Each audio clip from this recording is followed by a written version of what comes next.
नमस्कार, आप देख रहे हैं न्यूज 24। मैं हूं विपनेश माथुर। दोपहर के 1 बजने वाले हैं और इस बुलेटिन में आपका सामना होगा अब तक की सबसे बड़ी खबरों के साथ। सबसे पहले शुरुआत करते हैं सुशांत केस में ड्रग्स कनेक्शन सामने आने के बाद जैसे जैसे नारकोटिक्स कंट्रोल ब्यूरो की जांच आगे बढ़ रही है, रोज नए नए खुलासे और नए नए किरदार इस मामले में सामने निकल कर आ रहे हैं। एनसीबी की जांच में फारूक बटाटा नाम के एक ड्रग्स सप्लायर का नाम सामने आया है। बताया यह जा रहा है कि फारूक का कनेक्शन बॉलीवुड के बड़ी बड़ी हस्तियों के साथ है और इस बीच फारूक बटाटा की एक रंगीन पार्टी का वीडियो भी सामने आया है। यह वीडियो एक बर्थडे पार्टी का है जिसमें फारूक बटाटा भी शामिल हुआ था। न्यूज 24 को बटाटा का सुपर एक्सक्लूसिव वीडियो हाथ लगा है और इस वीडियो को आप देख भी सकते हैं। न सिर्फ लड़कियां शामिल होती हैं बल्कि सूत्रों से जानकारी ये भी मिल रही है कि इन लड़कियों पर धड़ल्ले से पैसे भी उड़ाए जाते हैं, ड्रग्स का इस्तेमाल भी होता है। न्यूज 24 के हाथ लगे इन वीडियोस में आप साफ तौर पर यह पता लगा सकते हैं, ये देख सकते हैं कि बटाटा की ये पार्टी कितनी रंगीन होती थी। बताया जाता है कि इस बर्थडे पार्टी में करीब 15 से 20 लड़कियां शामिल हुई थी जिसमें सभी ने अपनी मर्जी से ड्रग्स लिया था। और यही नहीं, इस पार्टी में म्यूजिक की बीट पर न सिर्फ लड़कियां डांस करती हुई दिखाई दे रही हैं बल्कि उन पर जमकर पैसे भी लुटाए गए हैं।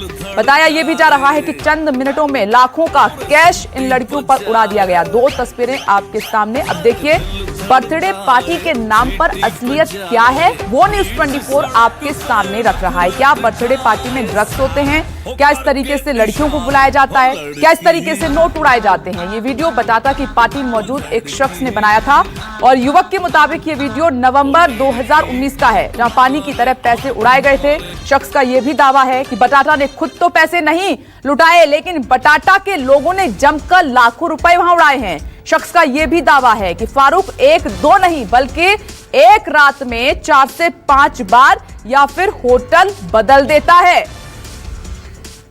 आपसे जानना चाहते हैं कि किस तरह से फारूक, जब आप उस डांस बार में मौजूद थे और पार्टीज किया करता था, खासतौर पर मैं उसके बर्थडे पार्टी की बात करना चाहूँगा, उन वीडियोस की बात करना चाहूँगा, तो कई लड़कियां मौजूद होती थी और फारूक लाखों रुपए उड़ा दिया करता था। क्या है इसकी सच्चाई, हमारे दर्शकों को बताइए और वो वीडियोस भी दिखाइए। एक बार मैं खुशी बार में गया था रिकॉर्डिंग करने के लिए। वहाँ पे इनकी पार्टी चल रही थी, बर्थडे पार्टी कुछ थी, और बर्थडे पार्टी में फारूक बटाटा वहाँ पे लड़कियों के साथ मस्त एकदम एंजॉय कर रहा था। उसका ये वीडियो है जिसमें ये फारूक बटाटा है, ये देखिए इधर खड़ा हुआ है, ये वाला ये फारूक बटाटा है। ये ड्रग्स के धंधे में इन्वॉल्व है और ये बड़ी बड़ी पार्टियाँ कराता है और डेली का एक बार में नहीं, मुंबई के 3-3, 4-4 बारों में एक रात में बैठता है और लाखों रुपए उड़ाता है। ऐसा नहीं, लाखों रुपए उड़ाता है। और इसका एक लड़का है जो महाराष्ट्र में केस हुआ था 3 किलो एमडी का, जिसमें ये भी इसका लड़का पकड़ा गया था उसमें, और वो बेल के लिए इसने बहुत भाग दौड़ किया है। फिर उसको क्या सेटिंग किया, पॉलिटिक्स से क्या की सेटिंग किया करके फिर उसको बाहर निकाला है। ऐसे फारूक जब भी डांस बार की पार्टीज़ में जाता है, ख़ासतौर पर बर्थडे पार्टी की अगर मैं बात करूं, जिस तरह से हमारे पास वो वीडियोस मौजूद हैं जहां पर कई सारी लड़कियां मौजूद हैं और हज़ारों रुपए के कैश 10-10 सेकंड में 10-10 सेकंड में हज़ारों रुपए के कैश उड़ाए जा रहे हैं, उसके बारे में क्या कुछ सच्चाई है? कितने लाख रुपए रात भर में उड़ाए जाते हैं? ये रात में कम से कम 3-4 होटल में बैठेगा, जिसमें से लेट नाइट भी चालू करता है, जिसमें से 4 से 5 लाख रुपए रात में उड़ा देता है। एक होटल में 3-3, 4-4 लाख रुपए उड़ाता है। तो आपने उस युवक को सुना, ये युवक उस पार्टी में उस दौरान उस रात मौजूद था। ये फारूक बटाटा की पार्टी थी, अपनी आंखों देखी उसने न्यूज 24 के साथ ये बड़ा खुलासा किया है। और मेरे साथ मेरे 2 सहयोगी मुंबई से ग्राउंड जीरो से जुड़ गए हैं। डीआरडीओ गेस्ट हाउस से दीपक दुबे मेरे साथ बने हुए हैं और विनोद जगदाले ईडी ऑफिस से जुड़ गए हैं। सबसे पहले दीपक, मैं आपके पास आना चाहूंगी। आपने बात भी की है, नए नए एंगल सामने निकल कर आ रहे हैं। मैं बात करूंगी फारूक बटाटा की, क्या है इसकी सच्चाई, क्या है इसका कनेक्शन?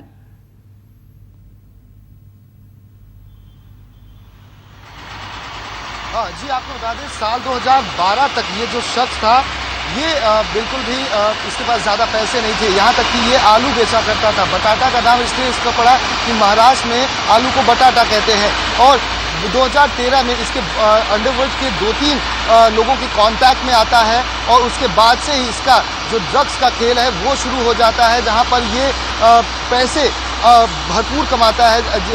जिस तरह से आप देख सकते हैं वीडियो में कि ये लाखों लाखों रुपए उड़ा रहा है ड्रग्स की दुनिया में। इसे ड्रग्स के एक सिंडिकेट को लेकर अगर मुंबई की बात की जाए तो ये बड़ा ड्रग्स पैडलर है और इस वक्त नारकोटिक्स कंट्रोल ब्यूरो के रडार पर है। आपको बता दें, चाहे वो MDMA हो, चाहे वो कोकीन हो या फिर अन्य कोई ड्रग्स हो, सभी में ये संलिप्त रहा है। ऐसे में सवाल खड़ा होता है कि एजेंसीज के रडार से ये कैसे बच गया, जबकि मुंबई में या मुंबई के आसपास में इस तरह से पैसे उड़ाना अभी भी दीपक मैं लौट रही हूँ आपके पास, लौट रही हूँ। देखिए, ये फारूक बटाटा है जिसकी सच्चाई न्यूज़ 24 आपके सामने रख रहा है और ये तय है कि बर्थडे पार्टी के नाम पर कैसे अय्याशी की जा रही थी, कैसे नोट उड़ाए जा रहे थे, कैसे ड्रग लिए जा रहे हैं। विनोद जगदाले भी मेरे साथ बने हुए हैं, लेकिन इस बीच मानवी तनेजा एक्ट्रेस मेरे साथ जुड़ गई हैं। मानवी, सीधे मैं आपके पास आना चाहूंगी, ये जो ड्रग का कनेक्शन सुशांत केस में सामने निकल कर आया है, इसको कैसे देख रही हैं आप? देखिए, सुशांत केस हुआ है तभी ड्रग्स का कनेक्शन आया है, अदरवाइज ड्रग्स और एक्सेस तो पहले भी था बॉलीवुड में और पूरे महाराष्ट्र में, बट किसी ने पॉइंट आउट नहीं किया। बट सुशांत का केस कहीं ना कहीं ड्रग्स से रिलेटेड है और 2 महीने तक मुंबई पुलिस ने कुछ भी नहीं किया। जब CBI आई, जैसे वो अपनी इन्वेस्टिगेशन कर रही है तो ड्रग्स का खुलासा हो रहा है। तो मतलब मेरा ये कहने का मतलब है कि ड्रग्स तो पहले भी मुंबई में थे, लेकिन हाँ, अब सुशांत के केस से थोड़ा उसको ज्यादा चर्चों में आए हैं और अब हम पकड़ रहे हैं एक्चुअल जो ड्रग्स पेडलर है उनको। हम मतलब CBI थोड़ी इनकी जांच कर रही है। यानी कि आप ये कह रही हैं कि ड्रग्स तो सप्लाई पहले भी हुआ करते थे, लेकिन अब पूरी सच्चाई सुशांत केस से सामने आ रही है निकलकर। हाँ जी,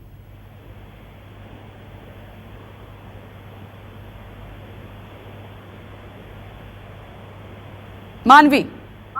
हाँ जी, मैं यही कहना चाह रही हूँ कि जैसे सुशांत का केस ड्रग्स से रिलेटेड है, तभी अब जब CBI इंक्वायरी कर रही है तो धीरे धीरे नाम सामने आ रहे हैं। और जैसे अभी आपने ये दिखाया है फारूक का और इम्तियाज खत्री, इनकी भी इंक्वायरी हो रही है, CBI इनसे भी जांच कर रही है। तो अभी धीरे धीरे और खुलासा होगा कि ड्रग्स के पेडलर कौन कौन है और कहाँ से ड्रग्स सप्लाई होता है, ड्रग्स कैसे सप्लाई होता है। तो इसका खुलासा बहुत जल्दी हो रहा है।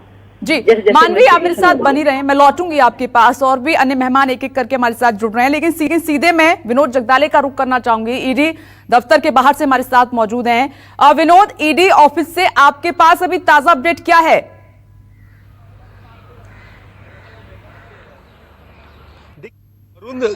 फिलहाल यहाँ पर ईडी दफ्तर पहुंच चुका है, उससे पूछताछ, दूसरे दिन की पूछताछ वहां पर फिलहाल जारी है।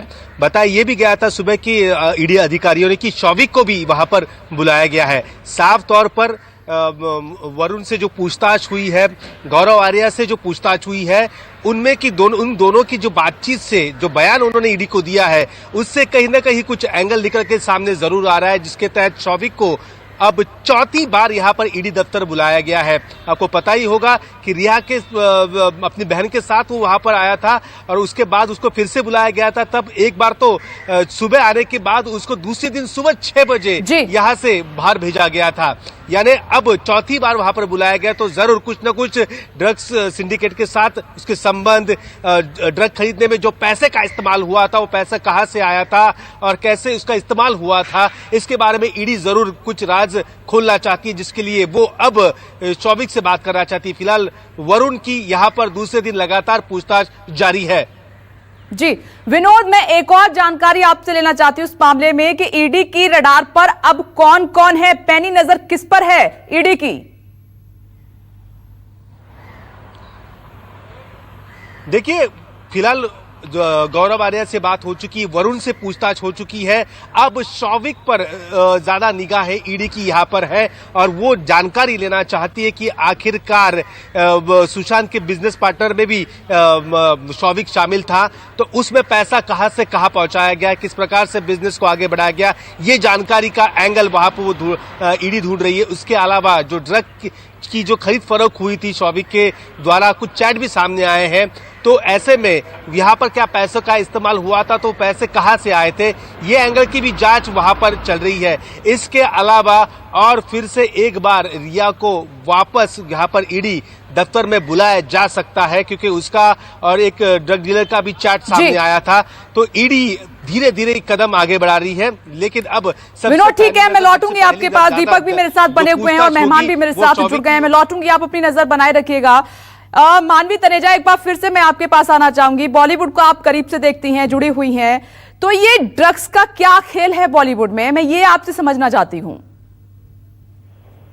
देखिए, बॉलीवुड में ड्रग्स तो सब काफी लोग लेते हैं, बट हाँ, नाम कोई डिस्क्लोज नहीं करता, बिकॉज बहुत बड़े पॉलिटिशियंस और साकेत के बच्चे इसमें इन्वॉल्व हैं। अगर आप एज अ एक्टर के नजरिए से देखना चाहते हैं तो एक बॉलीवुड का अपना ही गैंग बना हुआ है, ड्रग्स गैंग, जिसमें वो आपको इंसिस्ट करते हैं कि आप उस गैंग में शामिल हो जाओ।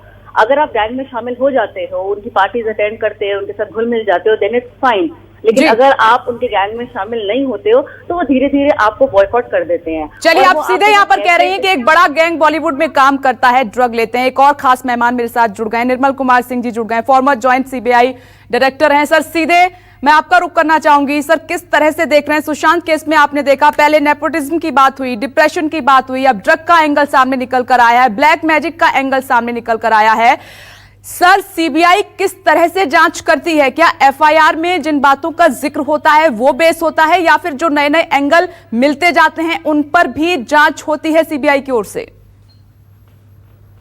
देखिए, सीबीआई के आने के पहले बॉम्बे पुलिस वो जो हैंगिंग का केस था उसको देख रही थी जी। उसके बाद बिहार में एक क्रिमिनल केस रजिस्टर हुआ जिसमें कहा गया कि उन्होंने जो अपना आत्महत्या किया उनको एबेट किया गया। ये दो केसेस उनके सामने हैं जहां से उन्होंने शुरुआत किया है।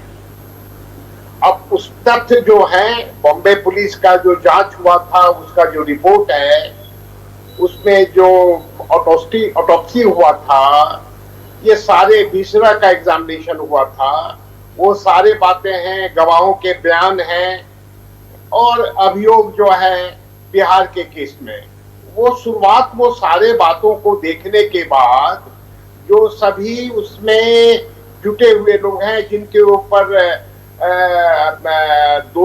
जिनको दोषी बतलाया गया है या जिनके ऊपर संदेह है या जो वहां मौजूद थे, जो उन्होंने सारे बातों को देखा है, उस फ्लैट में मौजूद थे जब उनका मृत्यु हुआ, ये सारों बातों का जांच सीबीआई कर रही है। और वो शुरुआत होता है, वो सीबीआई अपने जांच में आगे बढ़ती है। अब अगर नई नई बात आएगी तो सीबीआई उसको भी देखेगा, क्योंकि उसको तो सच्चाई तक पहुंचना है, जड़ तक पहुंचना है जी। तो अगर जांच के दरमियान में शुरुआत यहां से हुआ, दोनों केस में तथ्य थे, उनको रिपोर्ट है, बयान है और गवाह हैं, और रिया के बारे में अभियोग लगाया गया, उनके माता पिता से पूछताछ किया गया, रिया से 4 दिन बुलाया गया। अब जो बातें फिर आगे, अब देखिए नारकोटिक्स कंट्रोल ब्यूरो भी इसमें शामिल हो गया इस जांच जी में। बिल्कुल। तो जो मैं समझ रहा हूं कि नारकोटिक्स कंट्रोल ब्यूरो का जो जांच है उसका दायरा बहुत बड़ा है। वहां जो ड्रग का जो अभियोग हो रहा है कि बॉम्बे में या फिल्मी दुनिया में जी जो ड्रग का व्यापार हो रहा है, लोग ड्रग खाते हैं या जो उनका ग्रुप है, जो भी है, ये अभियोग है। तो नारकोटिक्स कंट्रोल ब्यूरो का जो जांच है वो बहुत बृहद रूप में देख रहा है। वो कोई जरूरी नहीं है कि जो सुशांत का जो मृत्यु हुआ उसी को तो नहीं देख रही है, वो ड्रग एज सच देख रही है कि ड्रग डीलर्स कौन है, सप्लायर्स कौन है, खरीदते कौन है, खाते कौन है, ये तो इस सारे बातों को नारकोटिक्स ब्यूरो दिख रहा है। और सीबीआई तो कंसंट्रेट। सर, ये सवाल मैंने इसीलिए किया क्योंकि बहुत सारे ऐसे भी सवाल उठ रहे हैं, बहुत सारी ऐसी जानकारी मिल रही है। हालांकि न्यूज 24 ये बात नहीं कह रहा है कि दिशा सालियान केस की सीबीआई जांच कर रही है, कर सकती है, हम ये बात कह रहे हैं। तो मैं चाहूंगी कि इसको जरा क्लियर कीजिए कि क्या जो एफआईआर में बातें दर्ज हैं परिवार की ओर से उन्हीं पर ही सीबीआई जांच करती है या फिर दूसरे केस को भी ले सकती है वो अपने हिसाब से हाथ में? देखिए, सुप्रीम कोर्ट का आदेश बड़ा स्पष्ट था कि जो केस बिहार में रजिस्टर हुआ उसको वो केस सीबीआई के हाथ में सौंपा गया सुप्रीम कोर्ट के द्वारा। जी। बॉम्बे पुलिस प्रारंभिक अवस्था में काफी दिनों तक इसका जांच करता रहा, तो निश्चित रूप से सीबीआई उनके रिपोर्ट को भी देखेगा, उनके जांच को भी देखेगा। लेकिन सुप्रीम कोर्ट ने यह भी कहा था कि फिर इसके जांच के दरमियान में अगर इससे संबंधित कोई और केस आता है तो उसका भी जांच सीबीआई करेगी। जी, यानी कि आप कह रहे हैं कि जांच के दौरान जो जो चीजें सामने आती जाती हैं, जो जो एंगल हमें मिलते हैं, उस पर सीबीआई जांच करती है, गहनता से करती है। देखिए, इस वक्त की बड़ी खबर, मुंबई की किला कोर्ट का ये आदेश और तमाम खास मेहमान मेरे साथ बने हुए हैं। नमस्कार, मैं हूं मानक गुप्ता। अगर आपको हमारा ये वीडियो पसंद आया हो तो इसे लाइक और शेयर जरूर करें, और हाँ, हमें सब्सक्राइब और फॉलो करना ना भूलें ताकि आप देश और दुनिया की कोई खबर मिस ना करें। तो जुड़े रहिए हमारे साथ और देखते रहिए News 24।